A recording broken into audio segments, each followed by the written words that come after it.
we've obviously, in our sport, have taken it over. Recently with the quarterback position, that was something that they said we couldn't do. Yeah. Right, we're not smart enough to process information fast enough to play that position. But now, it's very normal, and that's amazing. Yeah. And we have to keep pushing for through that next ceiling, which is the front office, the coaching, the GMs, and eventually in the ownership.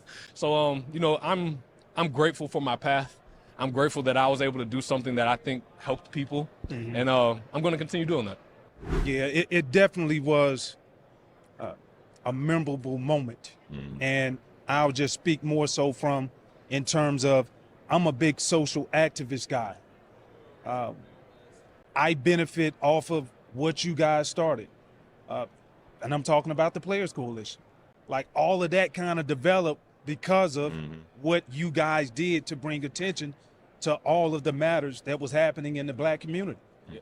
So yeah, despite all the controversy and the backlash, my loved ones and the people close to me who kept me grounded, and even in the locker room, we had conversations with guys that never would have been had otherwise, right? Like, sports is that great melting pot where people from all different socioeconomical, you all come together for this common goal of sports and achieving a championship, and you create this bond. And so it was very easy for us to have these conversations. So I think that people didn't understand that as well. But hey, we did something that we thought was good. We're excited about the changes that have been happening, and we think that it should continue. Like, I was going through a divorce. I'm not thinking about that right now. The last thing on my mind. Right. You worried about the 300-pound person in front of you. You worried about the receiver that runs a 4.3 40, running a post route or a double move on you. We're professionals. Everybody has circumstances in their life that they're dealing with, even in business. So to your point, you're a professional. You're on the field and you're handling your business. So, in the locker room, and it still wasn't a distraction. It was our life. I think that's awesome. I grew up in a small rural town, and when you talk about food deserts, that's where they are. In particular, I didn't even realize it until I made it to the league, and you start eating good. You go to certain steakhouses, and when you go back to the crib and you go to the grocery store, it's like, I can't even find Brussels sprouts. Right.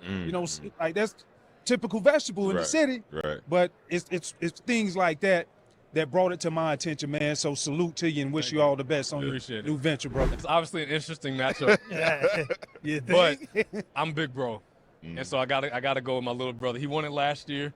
And I'm at this point now in my life with him, I have to finally concede. Because I've been the big brother. I used to dominate him in everything. All right.